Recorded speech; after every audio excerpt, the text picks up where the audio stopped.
Okay, good morning. Welcome to Monday morning, BOCC. Kathy, I'll just turn it over and let you go. Okay, well, Susie's going to present Okay. the financials. Good morning, Susie Moon, Finance Manager. So both of the departments that we're going to go over today, they're supported by the general fund, so their budgeted revenues will not equal or exceed their budgeted expenses. So the first one is the commissioners for goods and services and miscellaneous. They both had a budget of 0. They have brought in roughly $60 each, and these are charges that we're charging for public records requests. The reason why they show up under 2 different categories is just because they are coded to do 2 different bars numbers, but it's the same type of activity. We are going to be doing our Q3 budget amendment where we look at all budgeted revenues and true those up. So I anticipate that we will correct these during that amendment. This is an easy one, baby. How long ago did we start the fees? November last year. So it's been, okay. In the first part of the year, we started putting miscellaneous, but then we put everything in the miscellaneous, so we wanted to be able to identify what is public. What is actually coming in from that? Okay.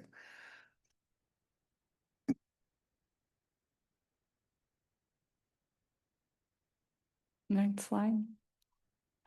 So for personnel, they have a budget of 913,000. So far, they've expended 426,000, so they are right on target. Currently, they have 7 FTE and no open positions. Supplies, they're also on target, so they have a budget of $2,800 and have spent roughly $1,500 so far. And for services, they have a budget of 138,000 and have spent 92,000. So they are slightly exceeding their target. That's largely due to internal service billings totaling 73,000 that were paid in January.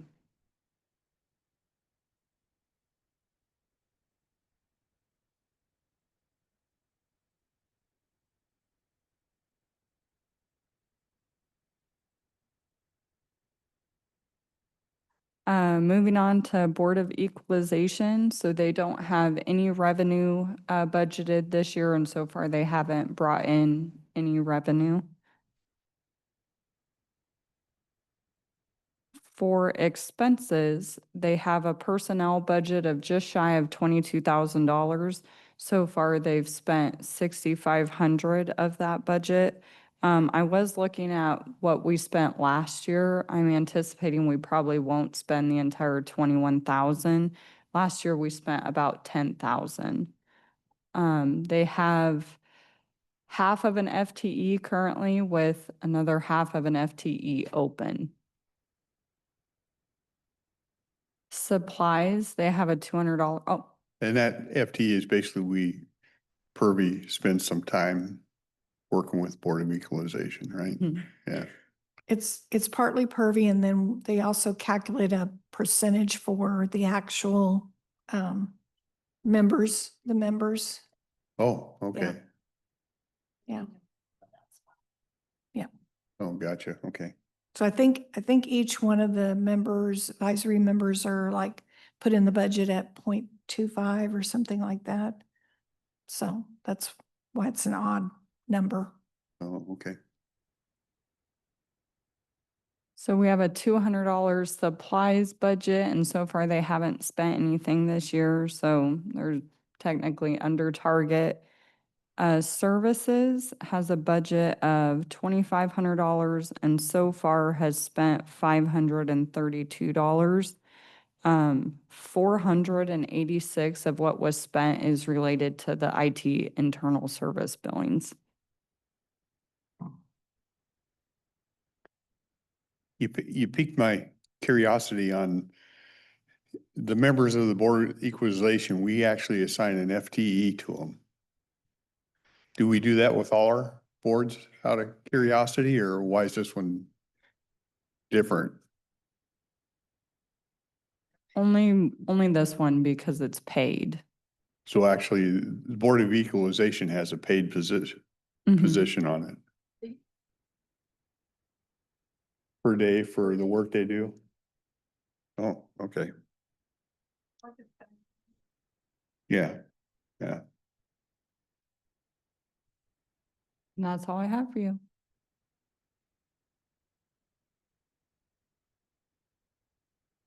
Okay, Hello, I'm Purvi, the clerk for the BOE, and I have a presentation. okay.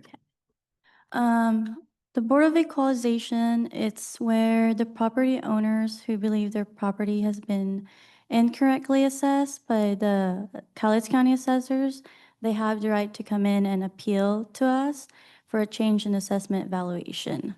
The petitioner must file within 30 days of the date on the notice of value, which they get in their mail, and this is usually issued by the assessor's office.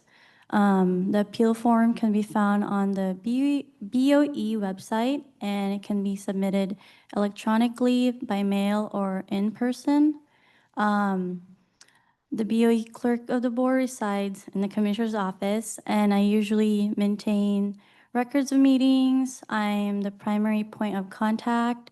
I schedule the hearings, and I provide administrative support to them, ensures compliance and make sure that they do the trainings and we're doing everything right. And I also assist property owners with the appeal process. So, next slide. And this is what the appeal process is. When they get their NOV, they can decide to appeal, and they have the 30-day deadline. Again, they can submit it electronically, mail, or they can go in person. And when they submit it, I review it and make sure it's compliant, which means that they filed it correctly and make sure that they meet the requirement of what the DOR has set for these forms. An example of is that if they say that the taxes are too much and the value is too much, that would be non-compliant because there's no supporting statement. Like, it's, the value is high, but like my balcony is deteriorating. Like, that would be considered compliant. And if they have supporting documents or a picture of their deteriorating balcony, then we would accept it. And then after that, I would set the hearing date. We usually give them like a 3-month like a, what is it? A 3-month notification of their hearing date, and so that they have time to like gather up their additional documents, because those have to be submitted 21 days prior to their hearing. So we want to make sure to give them enough time.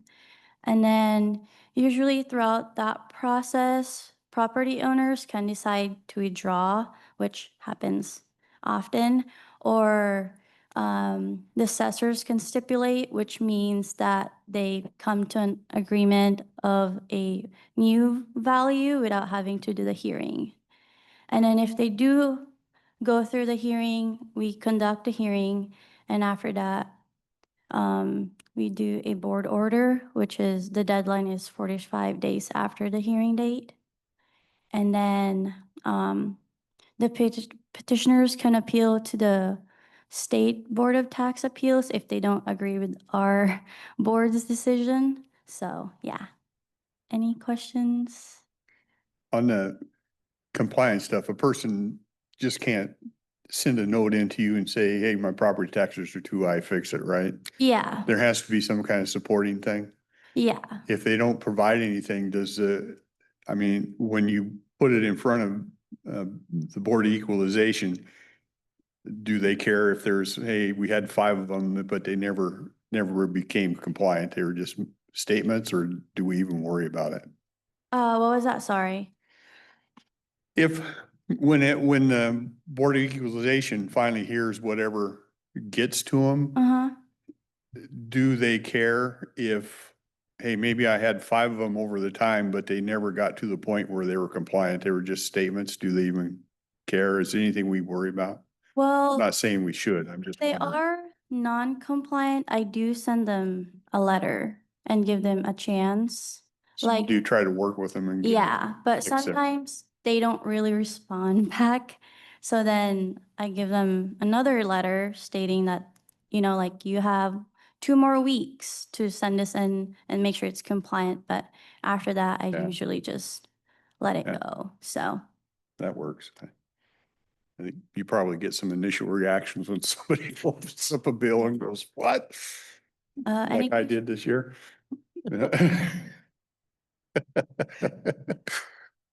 next slide.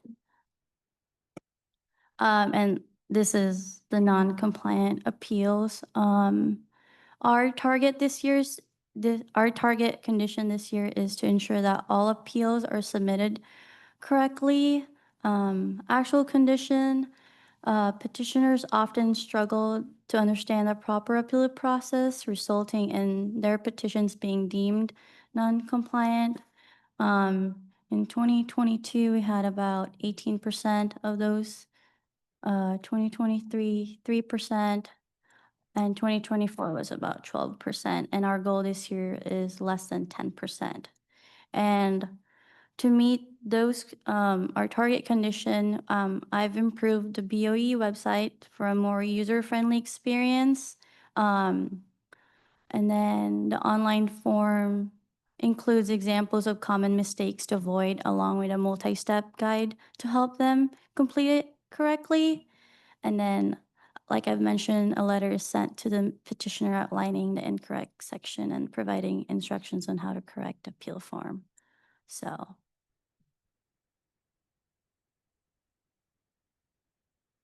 And these are our board members. One of them is starting their first year this year. His name is Cameron Svensson. And then our 2 other ones were from last year, and they're also kind of new. So the RCW requires us to have 3 board members appointed by the Board of Commissioners. And if we don't have at least 2 board members, then we will need to have a hearing examiner to fill in the spot. The BOE hears and resolves disputes regarding property tax assessments and operates entirely separate from the assessor's office. The BOE is responsible for ensuring that all properties are valued at 100% of market value and that comparable properties are assessed at comparable values. So. And then the very last slide is board member training. Our target condition is board members properly trained to address property value disputes with knowledge and fairness. Our actual condition, we have 2 board members that have completed their new BOE member training through the Department of Revenue this June. And usually after 3 years of serving, and if they sign up again, they'll have to do the senior BOE member training.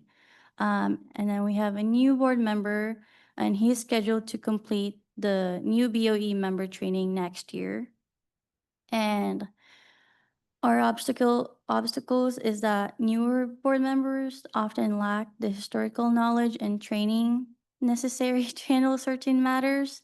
Board members are often appointed after the DOR provides training and requiring them to perform their duties without the benefit of this training until the following year.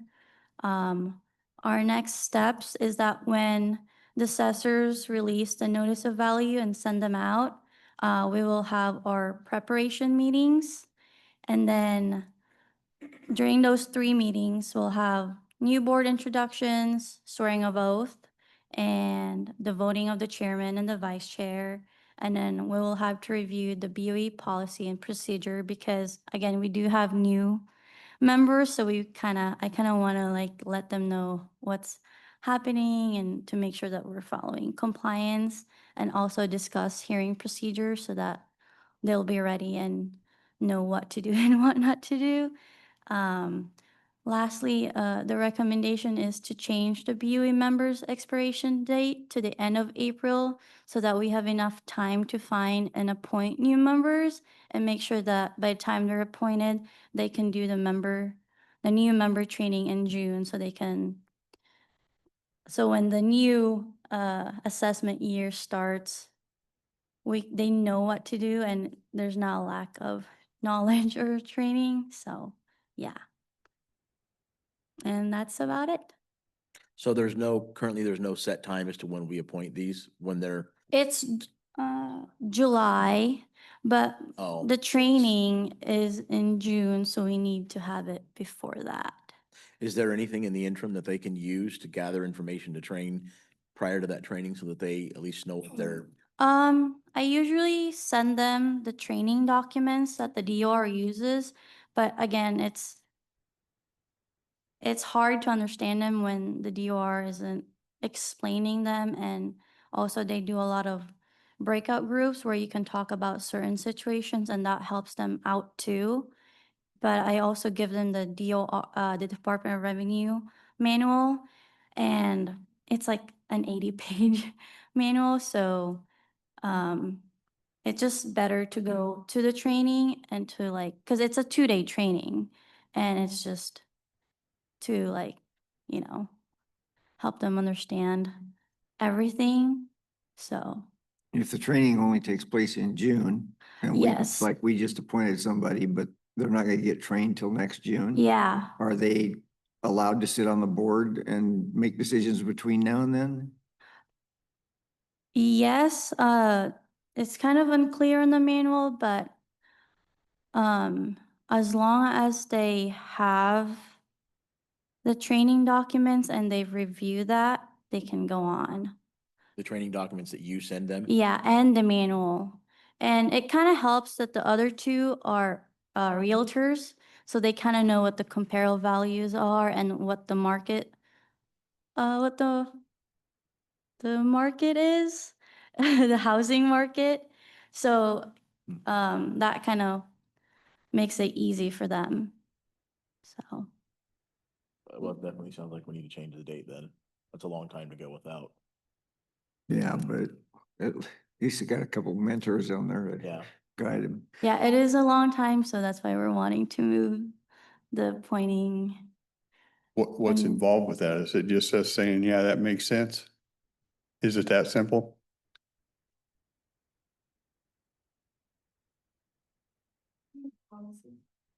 It'd just be a change in policy? I think what I'm hearing here, if you want to work on that, we're not opposed to that. Couple comments. One, I wanted to give a shout out because she sat on this for, I don't know how long, but she did a good job, and it was a gal by the name of Laura Yoder. And her and her husband are moving, so she's no longer on this, but she did a good job on this for quite a few years, and so I just want to acknowledge that. And two, we kind of took this on and it was kind of a hodgepodge, really kind of a mess as to what you're supposed to do with this. And I know we asked Purvi to kind of take it on and lead this thing, and she's done a wonderful job of getting us back into compliance and doing what we're supposed to do. So I appreciate that. And I've been here just long enough to know that you worked through that and did that. So thank you for that. And yeah, that's about it. Thank you. Thank you. There must be, I think it carries a little more weight in RCW because I actually have to swear these people in when they take those positions.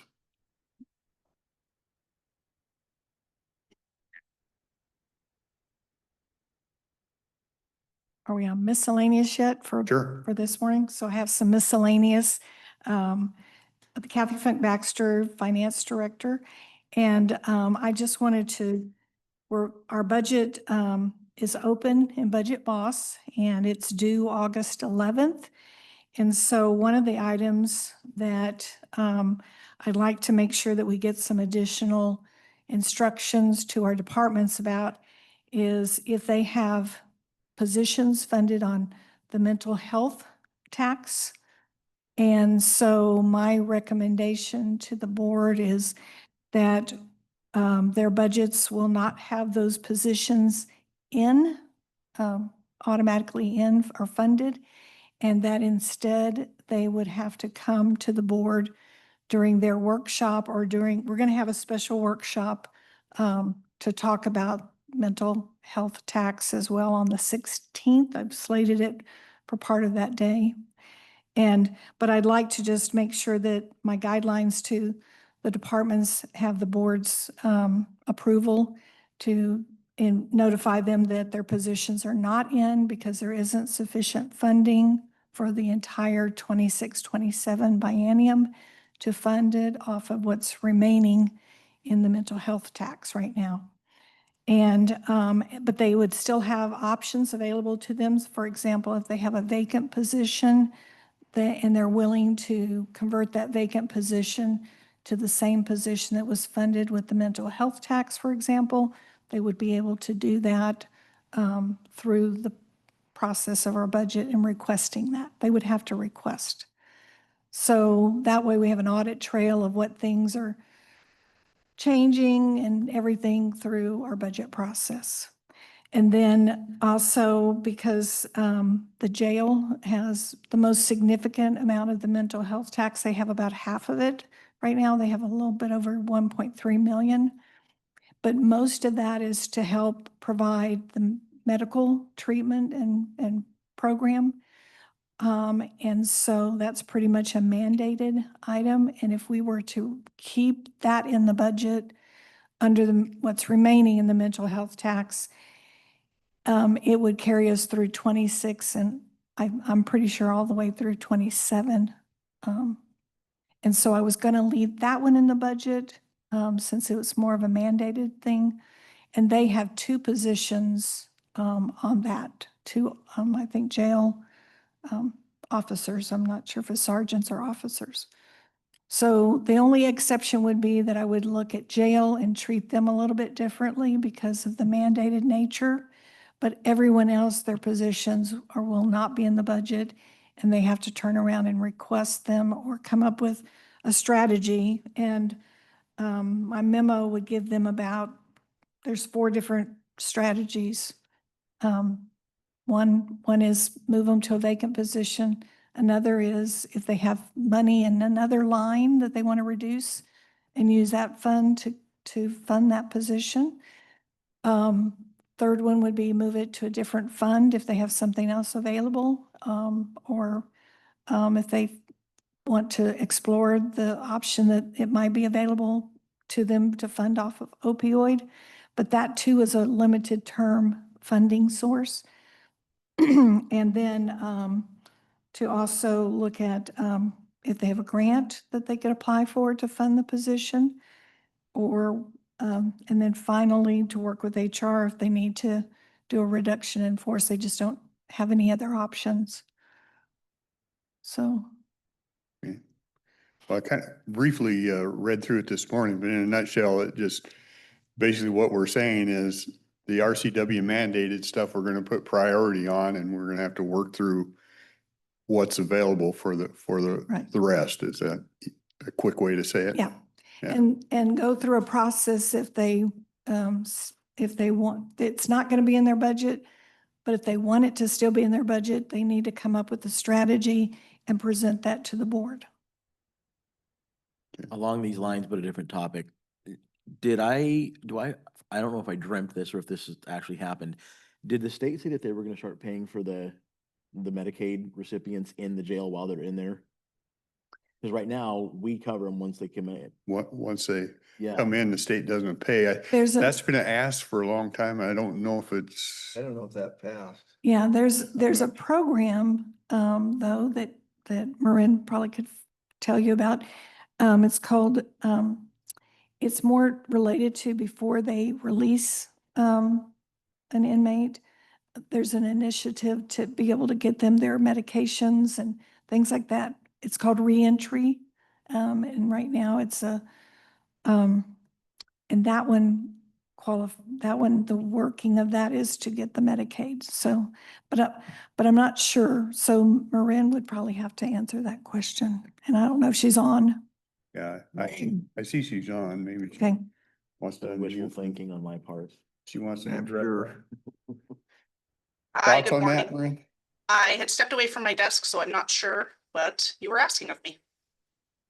If the state is gonna step in and cover the Medicaid recipients in the jail while we're holding them. Shoot. Sorry, I'm trying to turn my volume up. Just a second. Okay, can you say that again? If the state is going to go ahead and take over the Medicaid recipients when we're holding them in the jail. So we need to get through our medical contract process first before we go back to that project. So we're currently out to bid for our medical contract. We'll conclude that process by October 1. And then we're going to get back into the loop on the Medicaid transformation project. So I would anticipate that to be finalized in 26. So that will have an impact on our medical budget. It should be a decrease. I don't know exactly how that's going to look.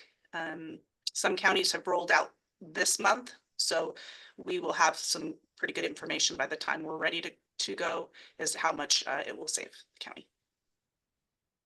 Thank you. And I think I think the medical portion of your budget is about 2.5 million. That's correct. And we don't know what the new provider is going to, charges will be either, so. No, we have 4 companies that have reached out and expressed interest. 2 of the companies are new companies that have picked up contracts in the state of Washington. So we're going to be able to reach out to those counties and see what those contracts look like as far as numbers. But bids are due, I think early August. So we'll be getting some numbers pretty soon. Actually had 4 companies. Yeah, That that's sounded wonderful. encouraging to me. I was- Yes. I know. Encouraging to us as well. So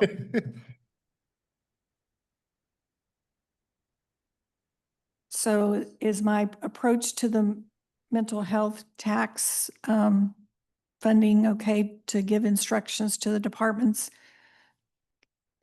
Because no matter what, I mean, we have some funding left, but it's not enough to cover everything, and it's not enough to cover everything for the full biennium. So we're going to have to address this sooner or later. So are we asking them to prioritize their budgets with regards to that mental health tax, and then they're gonna bring that to us, the changes that they've made through the workshop? Yeah, we're going to start off with none of the positions will be in the budget. Mhm. And then it's up to the department to come up with their strategy. If they want to keep those positions, how they might go about that.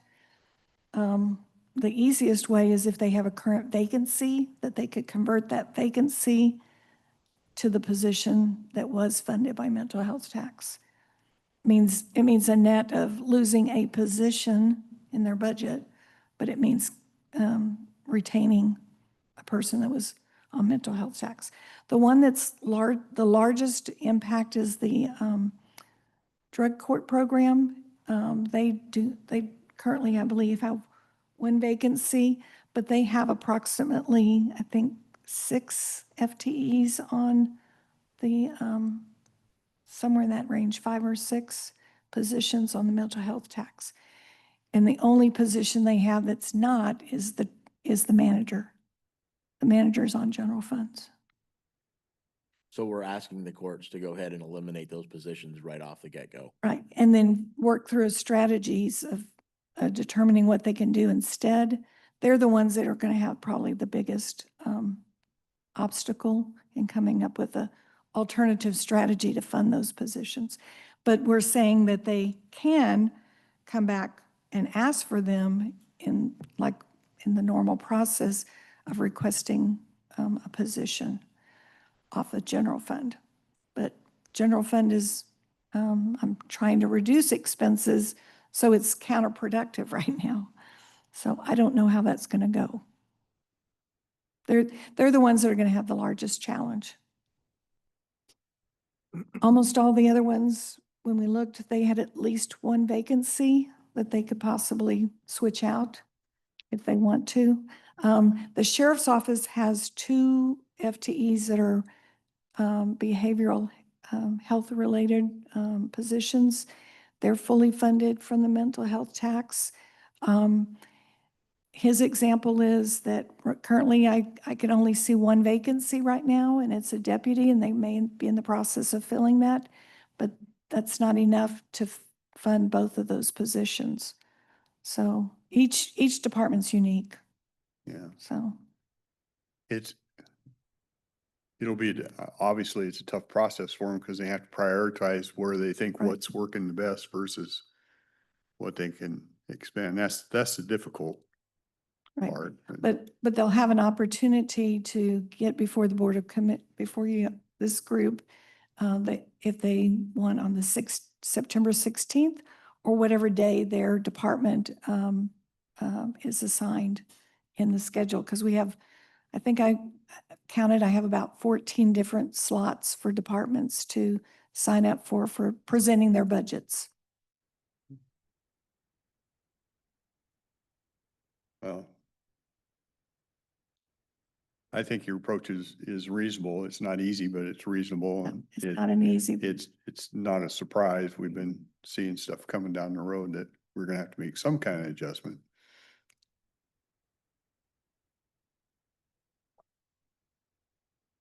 Okay. And then the next item that I wanted to discuss was, y'all had asked me to come back, with suggestions. And I gotta hand this out, I'm sorry. I have more than enough. There you go.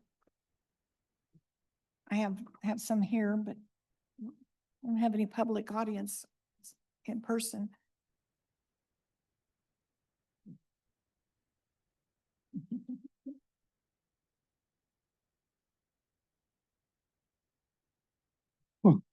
So I had, from the retreat, we had several items, ideas and concepts. And so the ones that I'm recommending that we implement or look at investigating further, the first one's pretty easy, vendor prompt payment discounts.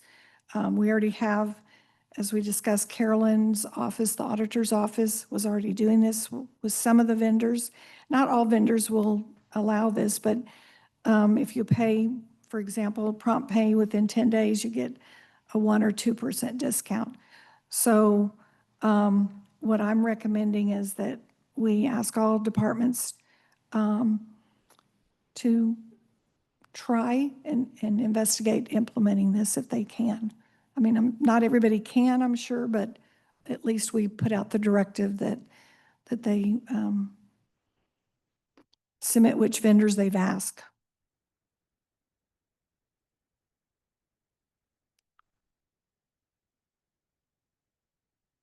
And then the second one is, this one would involve purchasing, looking at this, consolidating our copier printer contracts. We pretty much have just 2 vendors, I believe. But when you typically consolidate, you look at, is your machine right-sized as well? Are you paying for an expensive machine and only utilizing it once or twice a year on that special usage? And can we share as well? And so I think we have an opportunity that we possibly could. Just in the 3rd floor, we have several printers that are on lease contracts, and so maybe we could share instead of, and eliminate some. But that would be a process that purchasing would initiate and look at, and also having the vendor look at our actual usage on the machines to determine if we have the right machine.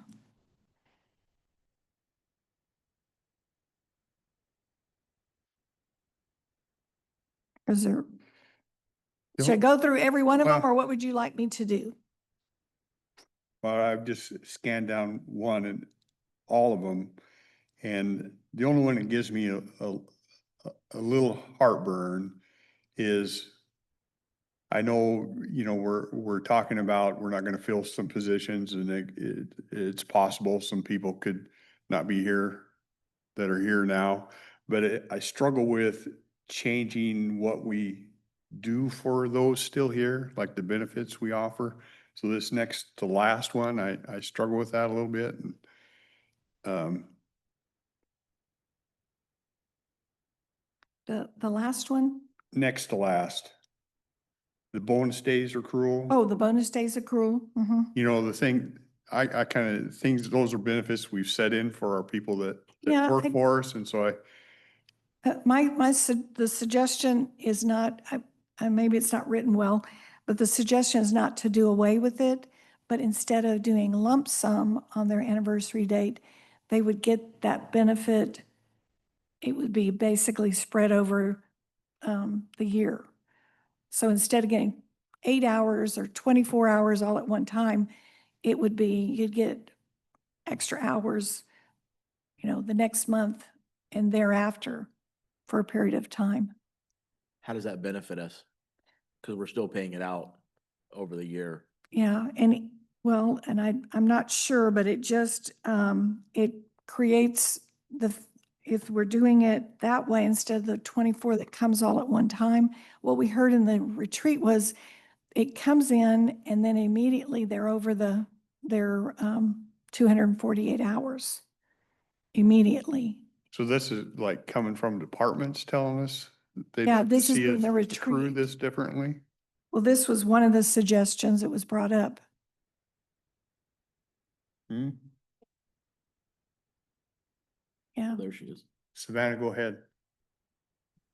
Good morning, Commissioners. Savannah Clement, Public Services. I just wanted to provide a little bit of context. It was discussed at that budget workshop, and to give you guys a little background, because it's a lump sum drop into people's vacation time, Kathy's correct. There is an immediate need to take vacation time when it's not necessarily needed. So people are either gone for 2 weeks straight so they don't lose their time, or we're having to pay that out when they leave. And when we do termination payouts, they're called termination payouts, but it's really when anybody leaves. Their bonus hours are calculated. And if somebody has an absorbent amount of bonus hours, they're getting paid that out cash at their current rate. So if you earned your bonus hours or your vacation hours when you made less money, you're always going to get it paid out when you're making, your top rate when you're leaving. And so that is an extra cost that cannot be budgeted on the departments. And so in some termination payouts, when you're calculating sick time, vacation, including bonus hours that are prorated, it can be, I've done a $29,000 payout before, which is of course unbudgeted because you don't know when somebody's going to retire or somebody's going to leave employment. So it can be a really big hit on general funds. When they're accrued monthly, people are getting them banked. So they're getting them, at the same time they get their other hours. And so they're taking them, or they can plan to take them, and they're not just getting a lump sum drop. We have 3 people right now that are forced to take vacation, or they lose it because their bonus hours are coming up. And so they may not have a vacation plan or may want to be at work, but if they don't do it, then they just lose that time. So that was just kind of a little background. Okay. So we're not taking away benefit, we're just No, allocating it. Allocating it Different. differently, and it might be able, like Savannah said, if you allocate it, spread it over the year, they might be able to utilize it instead of having it drop all at one time. there's I believe there's one bargaining group that already does it this way. They bargained to change it to this way because of the benefits to the county and I think the employees. And I think it's sheriff or corrections. I can't remember which one. Yeah. Okay. So at retirement time, will the change in this allocation affect what my retirement check's gonna be? As far as the lump sum payout, I'm trying to think on the termination payout form, because bonus hours are dumped yearly, we have to do an average over the year based off of when you leave. So that would, I think, be limited because we're doing it monthly. So you're only going to be owed what's left for the remainder of the year of your time served, if that makes sense. So it won't be like, oh, Commissioner Farrell, he's getting 40 bonus hours that we're going to now pay out. You would only be getting the remaining balance that you didn't already earn. So instead of 40, say you get 16. If that makes sense. But if you're asking the question, will it figure into because remember I think the formula is, it looks at your 5 years of compensation to determine. Is it an Yeah, average? that's. Okay, I'm sorry. Yeah. That payout doesn't calculate into I don't believe, into the retirement number. I don't know, but HR would have to answer that question. Well, it may be contract by contract, I don't know, but usually, well, I don't know, that if your pension's based on the highest paid 5 years in the last 10, and then you average this out month over month versus the big payout at the end, I don't know if that'll affect a person's pension or not, so. We would you'd have, to sit before down we ever and analyze. implement this, we would have to investigate it. I'm just recommending that enough people brought it up as an issue in the retreat that I thought we should have it on here to at least investigate how to solve the problem, because there is a problem. Like Savannah said, some people end up right then and there, once they get that lump sum, they take 2 weeks of vacation. Whether they had planned it or not, in order to not lose their carryover.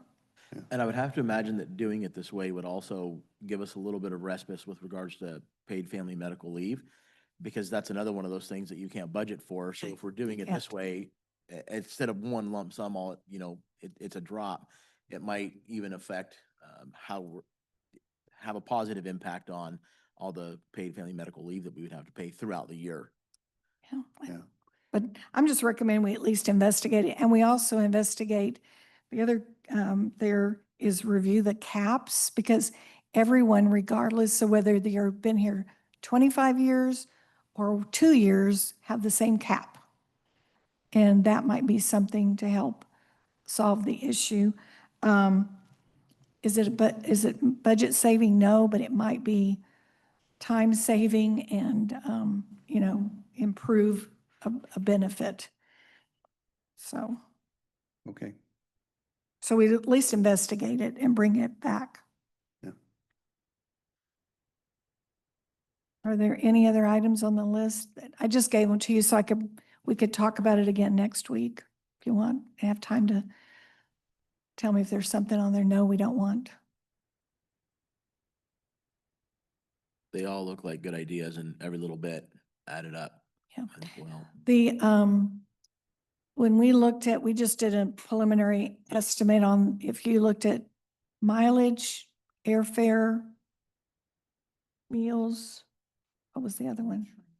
And, well, that one was, anyway, it looks like, if we reduce those, start trying to reduce those, which is one of the suggestions, and limit it to those positions that they require, at least for this biennium, because of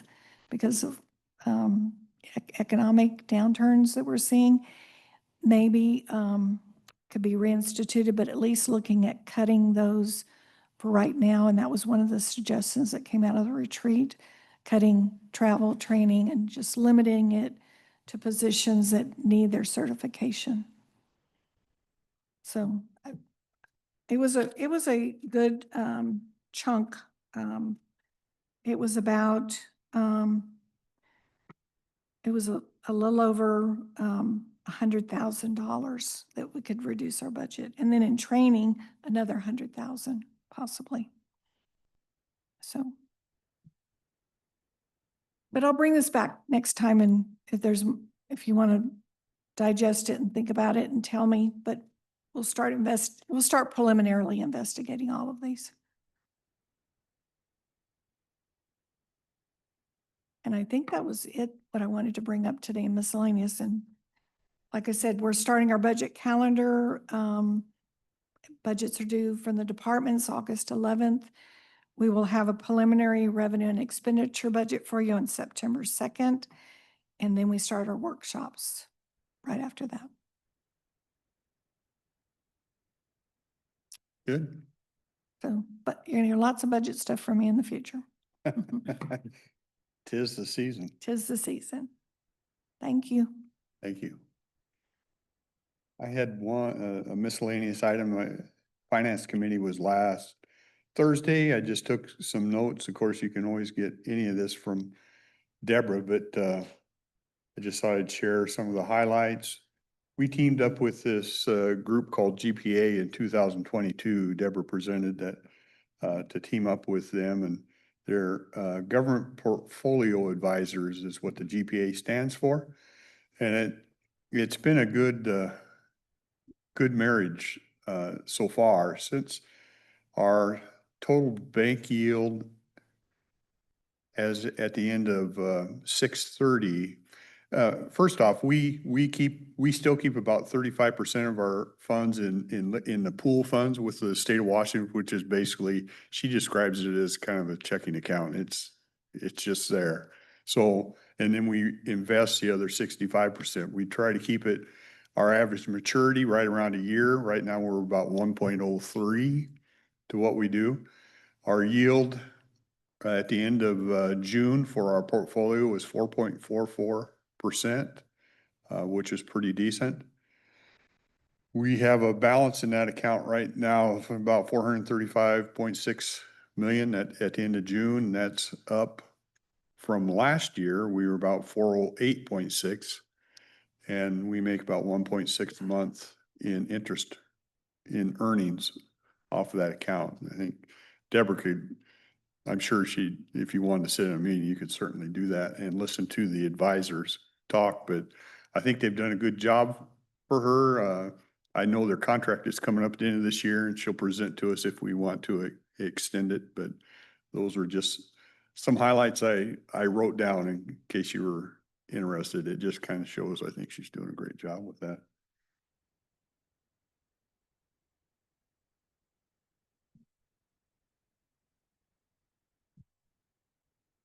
Anything else? Why don't we take a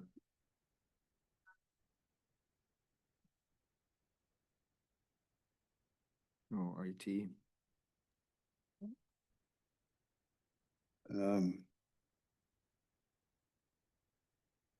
you know, today, if it's okay, I'd like to take a recess till 10 because I have a call in and I'd like to see if I got a call back. Okay. So let's recess till 10. Okay, we're back. We're here for agenda review. I see Travis there. First one on the agenda. Travis, go ahead. Good morning, Travis Oschini, Director of IT. We are proposing to replace computers during our annual refresh, and there are roughly 68 computers up for refresh because they've been around for roughly 5 years, and we're in the process of procuring them, and we'd like to move forward with that. The procurement for that is going to be roughly $190,000, and I brought it here to see if there are any questions about that process or the procurement. We've already budgeted for that, Travis. We have, and the majority of those are like roughly 45 or 50 of those are from the sheriff's office and their ruggedized devices. And that's kind of a special procurement. They come out of a special fund that was set aside. So yes, we have.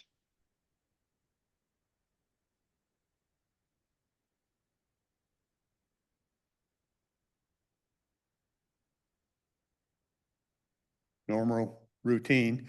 I'm going to bring it up because I don't know why it was dropped. I'm trying to get an answer why it was dropped.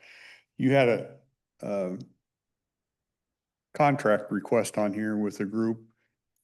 The group you had on here, wasn't that a group we already did some business with? Yes, correct. There was a second item that was proposed that I've since withdrawn. I was asked to bring that to review with legal. And so before that proceeds, I think there may have been some confusion and discussions with procurement about the process. And so I was going to go through that and have some of those discussions in the coming week. We have already contracted with that vendor for that product for a limited short-term rate for a short-term basis.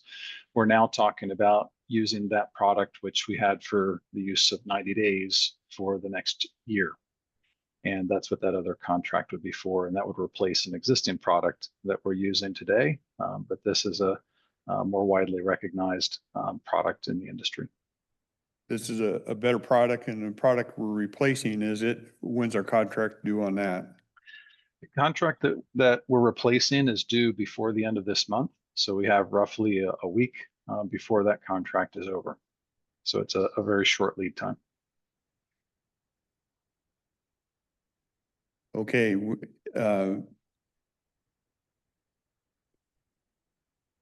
I'll just say it. I would suggest if they have a problem with it, that's a deal they deal with us on. There's no reason we can't approve working with this company subject to contract approval. We do that quite often where we approve something, then we run it through and make sure the contract meets all the standards before we actually sign it. So I would be hesitant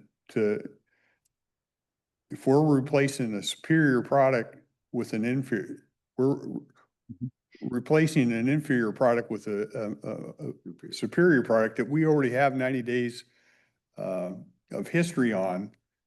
I would suggest that goes on the agenda next week. I probably would have never pulled it this week, but I would suggest that goes on the agenda next week. If there's big heartburn, they need to work with the commissioners to figure that out. Okay? Thank you. Understood. Hey, Travis, just for the public's sake and for our sake, with the security issue that we had before that we procured those 2 contracts with in that emergency status, can you bring us up to date on that took place and where we're at with it? Sure. Because some of that is of a sensitive nature, I'll just summarize to say that, we previously brought to board's attention and others that we had suspicious network activity roughly a couple of months ago. At that time, we procured the services of 2 specialists to help us threat hunt and manage that incident. In doing so, we found that the activity that we were first identified as suspicious was activity that we didn't have to be concerned about and that we've since been able to manage and somewhat ignore. However, during that investigation, we found evidence of another incident which basically compromised our environment.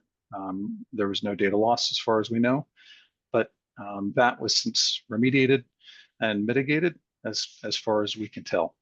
And so engaging the vendors was still very helpful and very beneficial because we identified issues before they were allowed to get worse. So hopefully that summary is a little bit vague, but hopefully that was sufficient. I don't know if there's any additional questions about that. So the original reason that we went to those vendors, you said it ended up being, it wasn't nefarious at all. It was benign. That's correct. It was suspicious activity, but it was caused by a security appliance. And the security appliance was doing what it should do.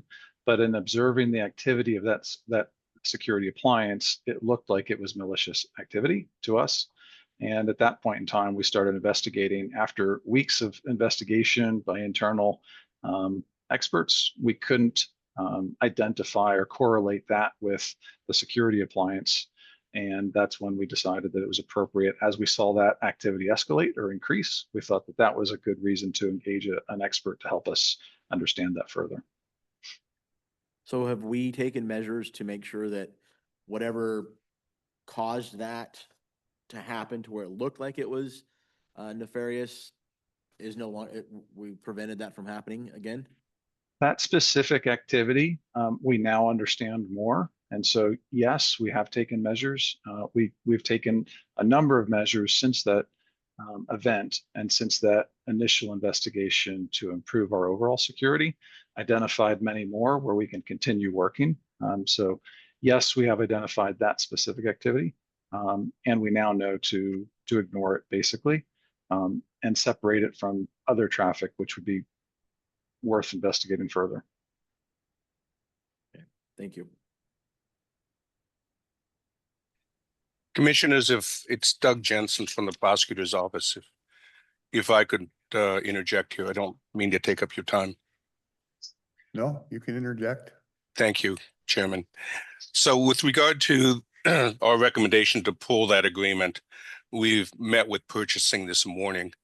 There appears to be somewhat of a misunderstanding or disconnect between purchasing and IT. And when our office was made aware of this through its own, I guess for lack of a better word, seeing it on the agenda, we did make an inquiry. Without going into detail, I strongly recommend that stay off the agenda.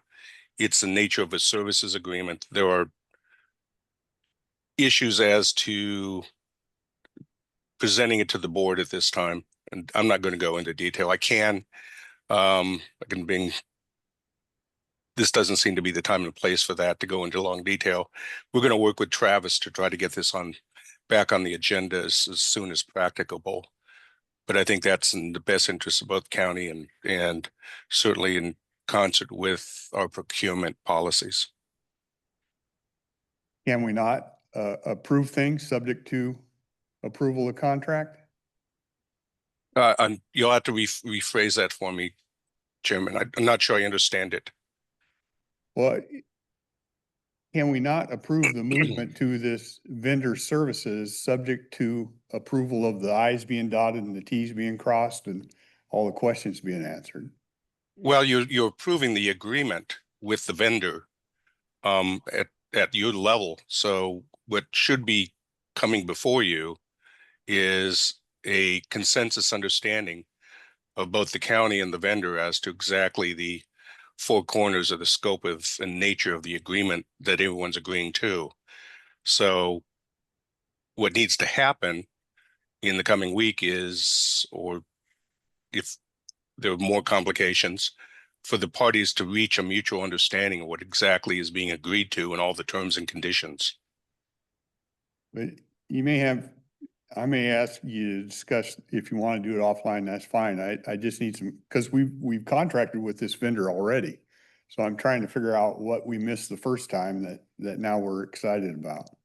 Well, it's not every time you contract with a vendor, particularly for services, and depending on the type of agreement you're signing, you're revisiting it all over. In other words, every time you get your oil changed, you sign a new agreement to get with that business to get your oil changed, even though it's the same surface. So what's required here is to make sure everybody understands that and the proper paperwork is in place, that there's the same terms and conditions separate from their standard boilerplate or master agreement that everyone's okay with. And I understand this is also what's called a piggybacking agreement, which is, because of the nature of the services, it hinges off of another public bidding entity. We have to make sure that we fit within the four corners of that agreement as well. So that's our recommendation. That's why we made the recommendation. It still stands. I'm not going to tell the board how to approach, but we will give advice on what we think is, again, within the best interest of the county and in compliance with county policies. Yeah. And we appreciate that. And I understand that. I do. It's hard for me to understand how something's changed so much in 90 days that it just gets pulled. I guess I'm a little surprised that, I would ask for a call, I guess, Doug, or I think some explanation. Actually, one of the things I indicated to the board is I try to do in-person presentations with the departments I work with. I got a 1:30 today with building and planning. And if you're available after that around 2, I will pop up and talk with you. Okay. Is that fair? Does that work? Yeah, that's fair. Okay. Thank you. I think that's a good idea. Okay, thanks. Thank you. Doug? Also, yes. Doug, I'm wondering, I don't know what the complexity of the concerns are with the contract. Is this something that you could work through and we could get it on the agenda tomorrow, or do you need till next week? It's out of that part of it's out of my wheelhouse. So I know Jason met with Jessica this morning in purchasing, and I sent an email out this morning to all the 3 parties with his suggestion, sort of laying out how piggybacking works and the connection. And I think, in other words, there's a pathway to follow to get from point A to point B. And I think that's how quickly we get there. It depends on all the parties interacting timely. And I think, we always hope that happens. And I had faith it will. Okay. I always have faith it will. Okay. Thanks, Doug. I'll see you this Okay, afternoon. sounds great. Thank you. Any other questions for Travis? I'm good. Travis, thank you. Thank you. Thank you. Building and planning.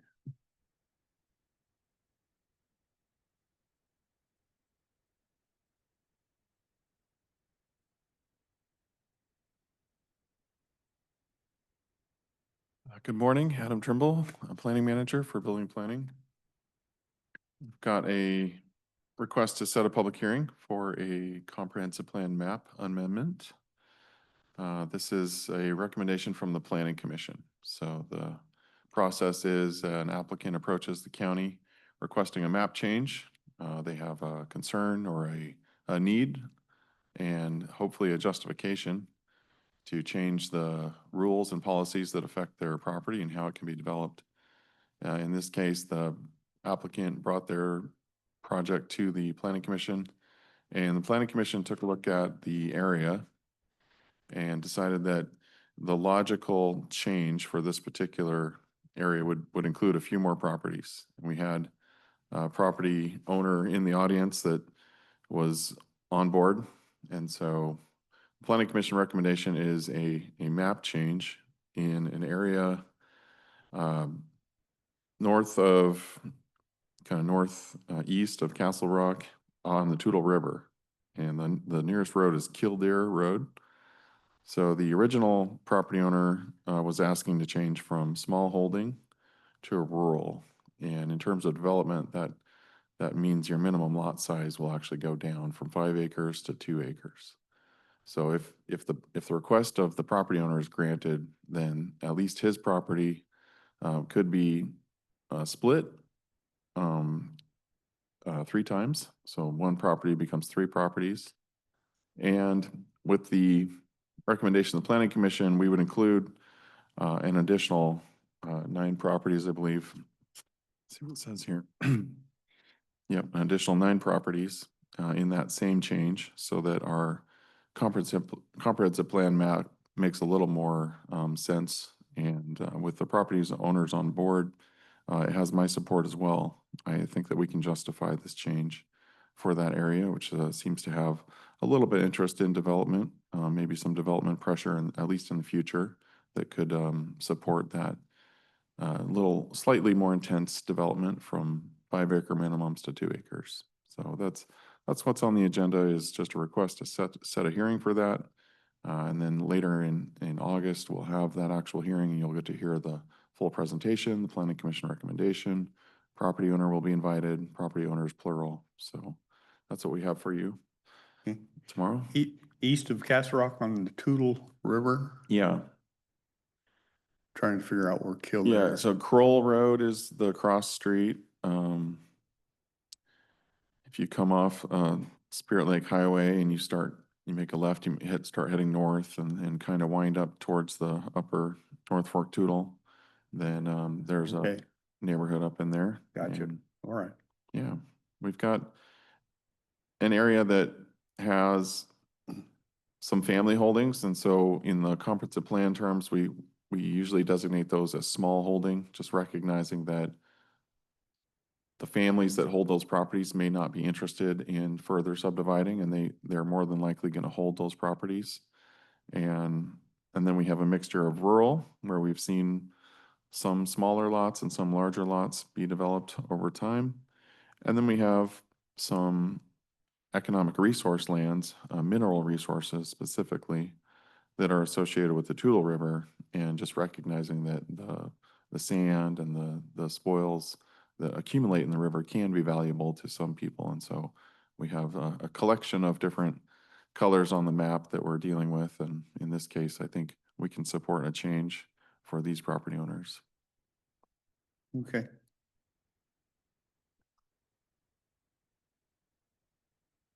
So that would be August 12th. August 12th. Yep. Okay, Adam. Thank you. Thank you. Public Works.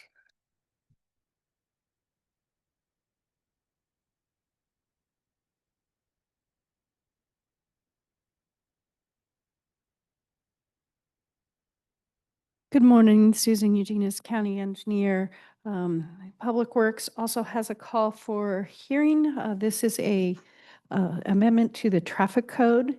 This is also something that the sheriffs would like to be addressed, the sheriff's department. So we have been working with legal to amend the traffic code. When it was first written, the state set fines for parking in no parking zones. So that is what this amendment is about. Since that time, they have moved it back to the locals to set violations and fines. So this, excuse me, so the proposed ordinance that we're setting the hearing for would add several new sections to the traffic code that would allow the sheriff's office to assess fines when you park in a no parking zone.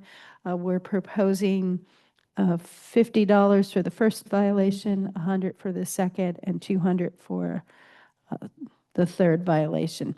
So this would just give the sheriff's department the ability to fine people who are parking in our no parking zones. So the state used to identify this and now they said, you guys go ahead and identify it for yourself. Yes, And so that's what we're doing. yes, we're setting what we're identifying as our fines for violations.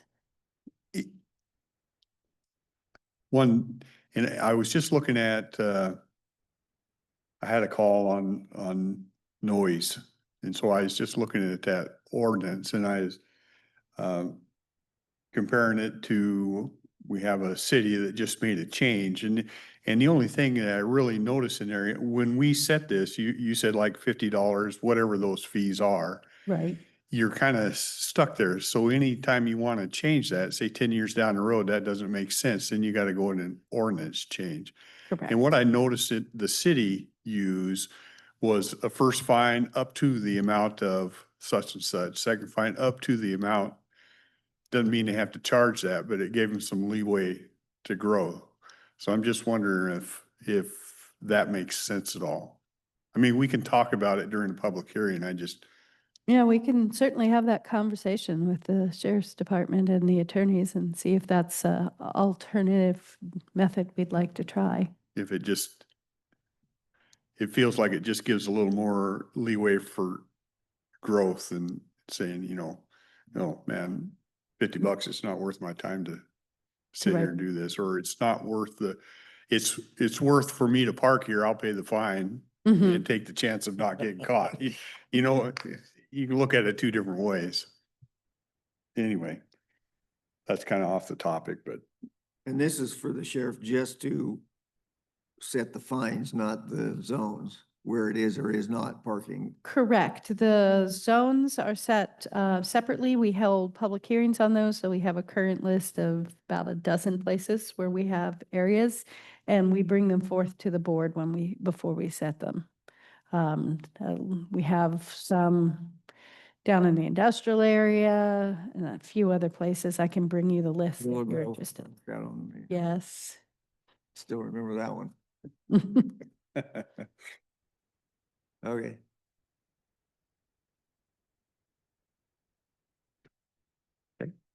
Okay, so that will also be on August 12th. We'll have an exciting day of hearings, parking and code amendments.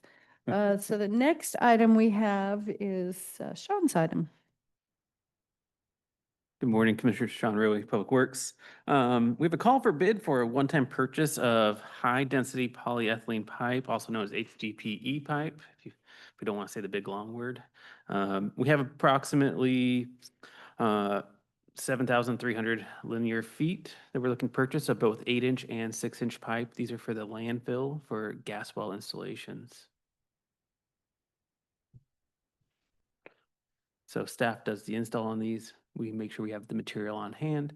So when they do need to put something in, they're able to do that at that time.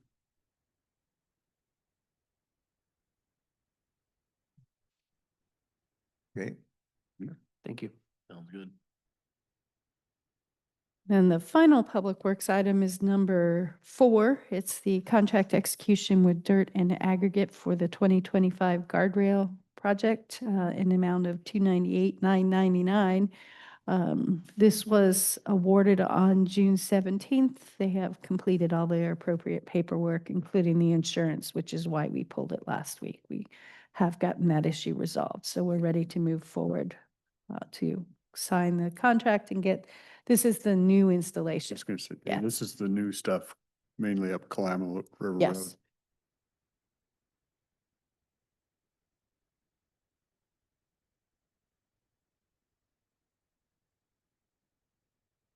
Okay. Thank you.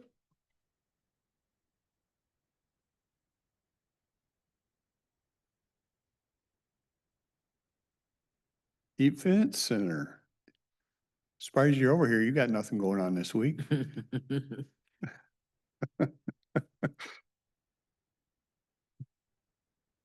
Not sure what today is, but I think my name is Kim and I'm with the event center. Tomorrow on the consent agenda, I have a right-of-way easement for the PUD to have their power poles on the event center property going along Washington Way. This comes before you because of the right-of-way, the entryway project. A pole needed to be moved a few feet east, and it was discovered that there was not an easement in place for utilities. So that's why this is before you today. Or will be tomorrow, excuse me, consent agenda. But that, I believe it's 10 feet into our property. The poles are already existing. It's nothing new. It's just putting it on paper that they can put their poles there. How far is it getting moved? 2 feet. Yeah. They put in a new pole a couple years ago, and when they it didn't line up with Fifth Avenue into our property, and so the new entryway that comes in does line up with Fifth Avenue, so it would be in the middle of the sidewalk, so it just needs to move. And in looking at that whole agreement, there we realized there was not one, so Paul Galley with Public Works has been working with the PUD to draft this easement. No cost to us. It's just a matter of the easement, right? Nope, it's paperwork, needs to be signed and notarized. Hmm.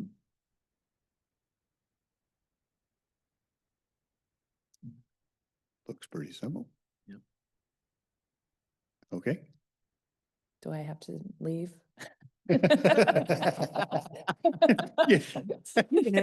You looking for a reason to stay? It feels really good to sit in one place. I'll see you guys later this week. Thank you.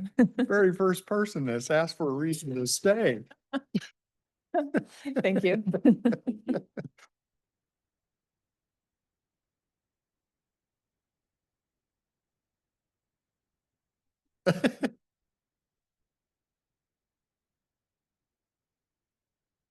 Okay, I think that unless there's anything else, I think that takes care of that. You know, if Jessica can pop in early, you'll check.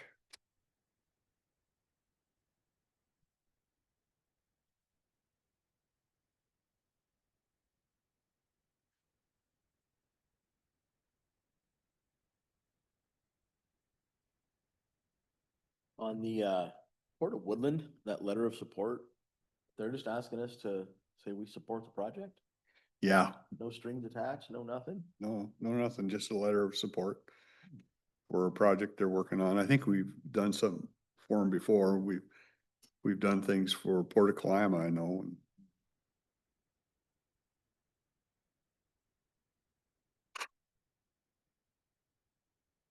Yeah, I've been attending their meetings. So while she's working her way over here, we have any issue with doing that with Port of Woodland? Yeah. So we can do that support letter. Yeah.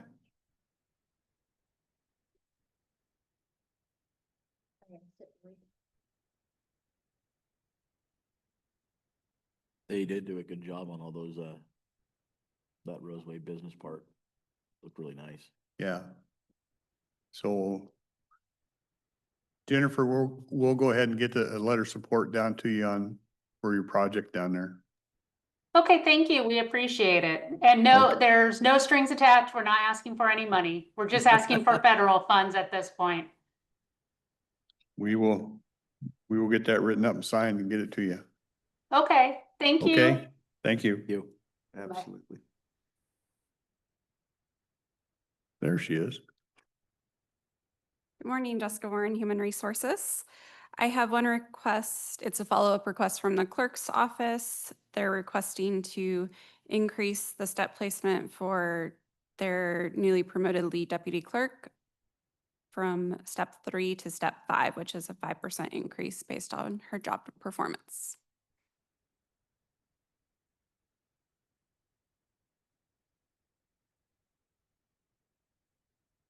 Yeah, I think we chatted about that a little bit. Good. Okay, thank you.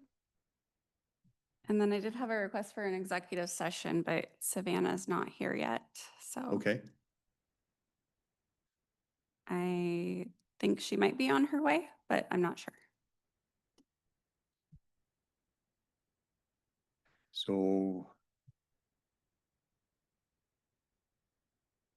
Give her a 5-minute recess. Do that? Yep, Okay, thank you. we're back.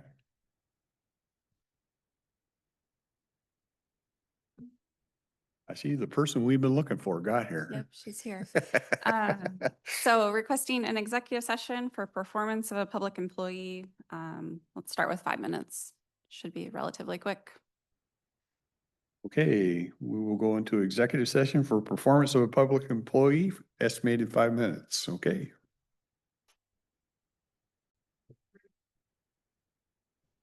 Okay, back from executive session, no decisions rendered. I think that's all we have. We're good. Anything else for the good of the order? I was just gonna ask, I got a couple of phone calls from Woodland, the Rotary. Did we ever find out if there were funds available for that park? I was gone last week. We do have funds available, and Kathy is, what she did before, when we did that before, we funded that 300,000 out of that rural development funds. We talked a little bit about that. And she said, last time we asked them to do the application, go through the application process. So I believe that's what was going to happen, that they would fill the application out and it would get presented to us, and then we would decide, are we okay with, I think we were talking about the 550 to get the first part open is what we were kind of looking at. Total. And then we would make a decision if we're okay spending that money or not. And I know, and we've said before, and we reiterated to Kathy again, is we have a request from our Riverside, and we don't want to forget them either, because I think that's a good project also. They've gone through and gotten RCO funds, and Savannah did have a little good news. They sold more spoils than they thought, so the amount that they may need will be a little lower, but I think we can take care of both of those things is my hope. Yeah. So when somebody submits a request, like them for 550, and we choose to only fund 300,000 of it, do they have to resubmit a whole nother application, or can we just? No, we can make the amendment Okay, when the application comes before us. Yep. awesome. That's all I got. Okay. Okay, we will adjourn. Thank you.